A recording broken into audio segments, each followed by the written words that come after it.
परमात्मा की रजा के बिना ये शुभ संदेश आप तक नहीं पहुंच सकता, क्योंकि इस काल भगवान ने जिसके लोक में हम रह रहे हैं, इसने वो सब अपने अस्त्र शस्त्र प्रयोग कर रखे हैं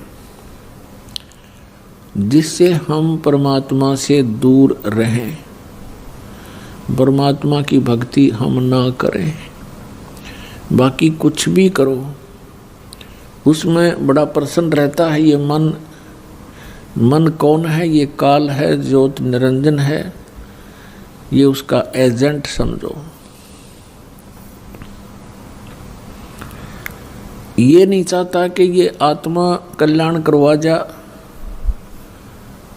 ये चाहता है कि ये कोरी बकवाद करे, इन खिलौनों से खेलता हुआ अपना मनुष्य जीवन व्यर्थ कर जाए। बस फिर 83 लाख प्रकार के इन प्राणियों की योनियों में जाने के बाद फिर इस जीव का काल को डर समाप्त हो जाता है कि अब ये कुछ नहीं कर सकता। केवल मनुष्य जीवन के अंदर ही ये परमात्मा की शुद्ध कर सकता है, साधु संत की शरण में जाकर के ये कल्याण करा सकता है। उसके लिए भी इसने व्यवस्था कर रखी है, अपने नकली दूत भेज रखे हैं, कदम कदम पर मिसगाइड करने वाले इस आत्मा को अनगिन संत बना रखे हैं, मार्गदर्शक बना रखे हैं। सन्मार्गदर्शक केवल एक ही आता है, स्वयं परमात्मा आते हैं। समय समय पर फिर वो अपने कोई हंस को अपने से परिचित करके फिर कल्याण की सेवा देते हैं। तो उस समय वो एक होता है सन्मार्ग बताने वाला, अनगिन होते हैं कुमार्ग पर लगाने वाले। तो ये भोली आत्मा भगवान को पहचान नहीं पाते और असली और नकली संत की पहचान भी ये नहीं कर पाते। इसलिए परमेश्वर ने ये समय दिया है कलयुग का। ये वो प्राइम टाइम है, ये वो शुभ समय है कि ये प्राणी अपना कल्याण करा सकता है और सचखंड जा सकता है। इस समय के लिए परमात्मा ने बहुत इंतजार किया। सतयुग से लेकर आज तक अपनी प्यारी आत्माओं को परमात्मा की आस्था बनाए रखने के लिए उस परमात्मा ने प्रत्येक प्रयत्न किया। जैसे हम देखते हैं कि जिस प्रकार द्रौपदी का चीर बढ़ाया, वो श्री कृष्ण की भगत थी। श्री कृष्ण स्वयं विष्णु अवतार थे, अपनी ही वो महिमा करते हुए विष्णु जी की पूजा कराया करते थे। द्रौपदी विष्णु जी की पूजा करती थी और जब उसके ऊपर आपत्ति आनी थी, उस परमात्मा ने जो हमारा पिता है उसको मालूम था कि इसके ऊपर एक घोर आपत्ति आएगी।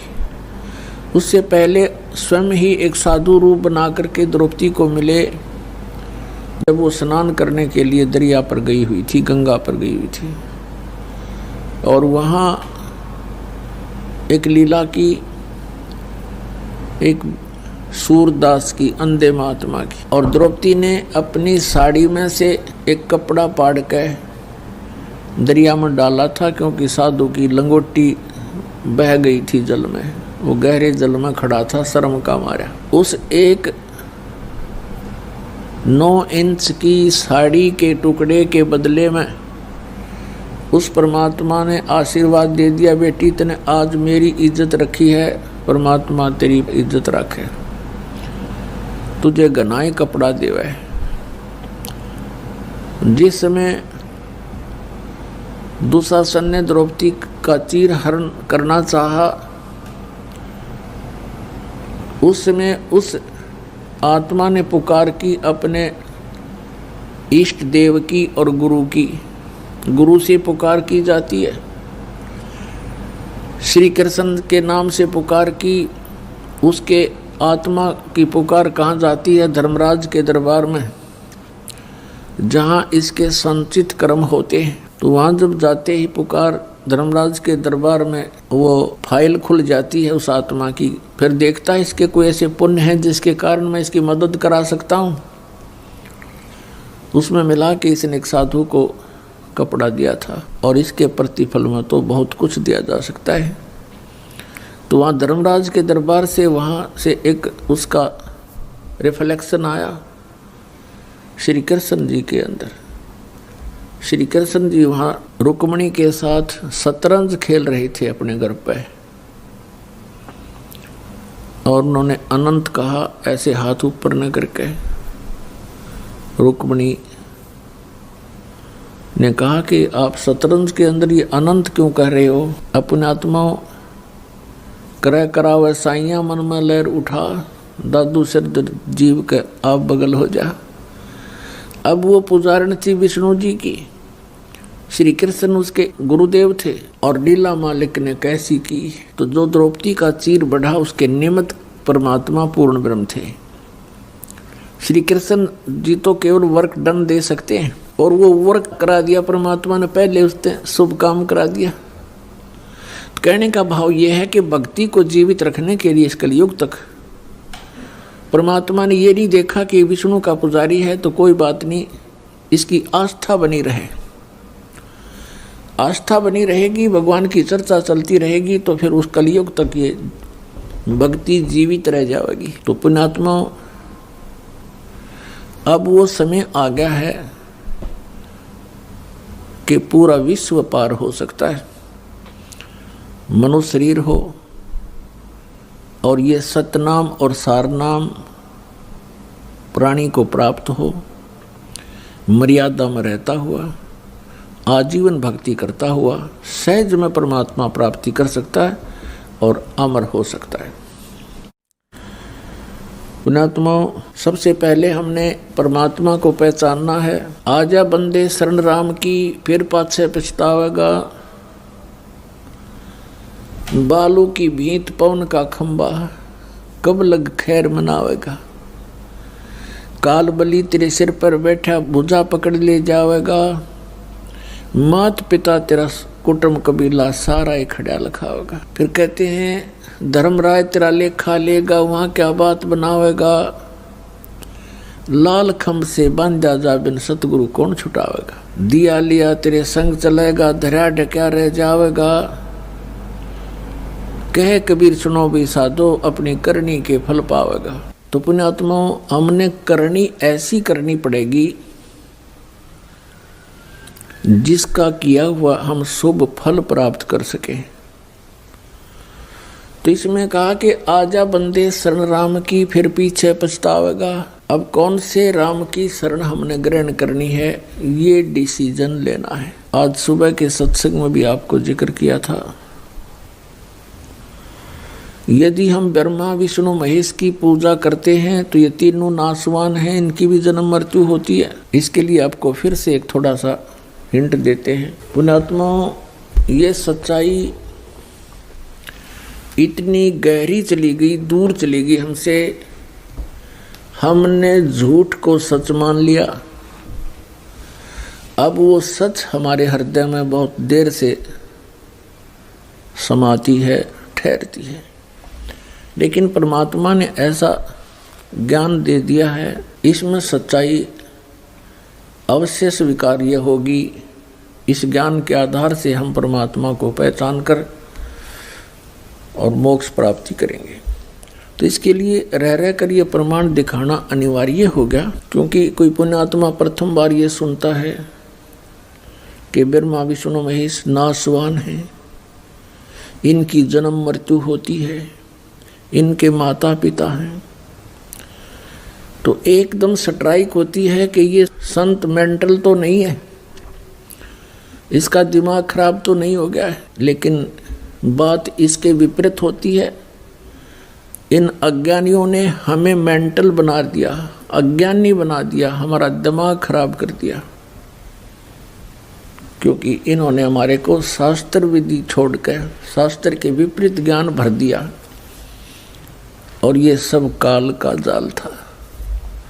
हम उन नासवान भगवानों की पूजा करके यहीं भटकते रहे, जन्मते मरते रहे, भूत प्रेत बनते रहे और कष्ट पे कष्ट उठाते रहे। आज हम आपको परमात्मा की पहचान कराते हैं। देखिएगा, श्रीमद् देवी भागवत गीता प्रेस गोरखपुर से प्रकाशित है। ये संपादक हैं हनुमान प्रसाद पोदार चिमनलाल गोस्वामी और ये गीता प्रेस गोरखपुर से प्रकाशित है।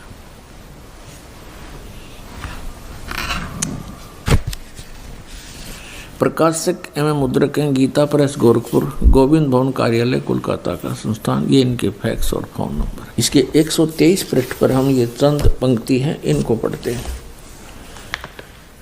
123 पृष्ठ में ये तीसरा स्कंध। भगवान विष्णु अपनी माता देवी दुर्गा की स्तुति करते हुए ऐसे बोल रहे हैं, तुम शुद्ध स्वरूपा हो,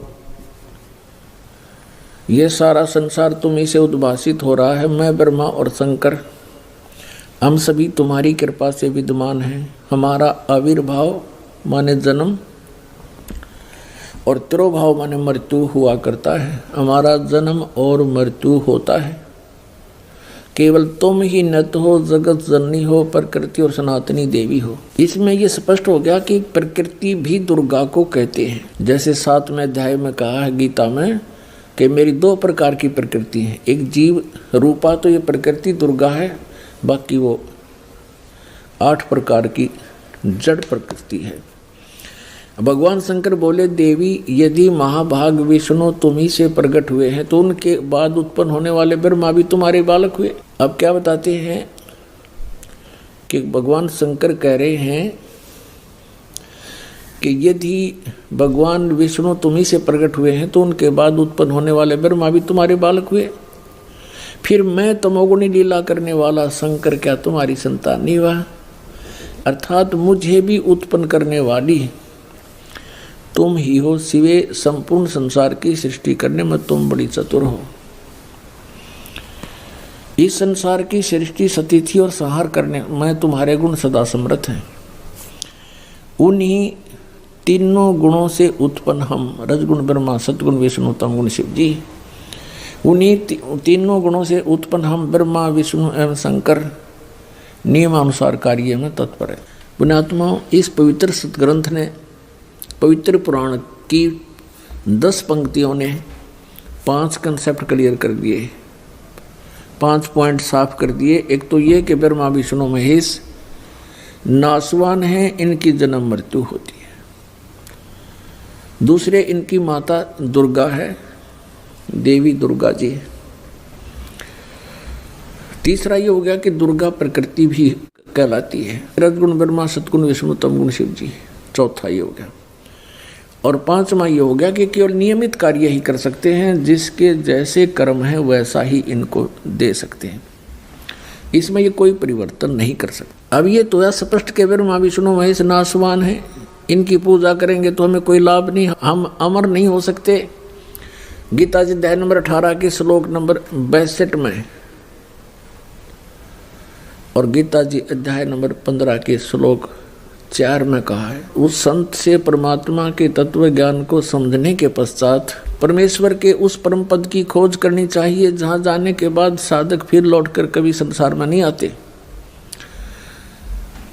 और जिस परमेश्वर ने सर्व ब्रह्मांडों की रचना की है। और गीता ज्ञानदाता कहता है कि उसी की पूजा करो। ये है 15वें अध्याय का 4थे श्लोक।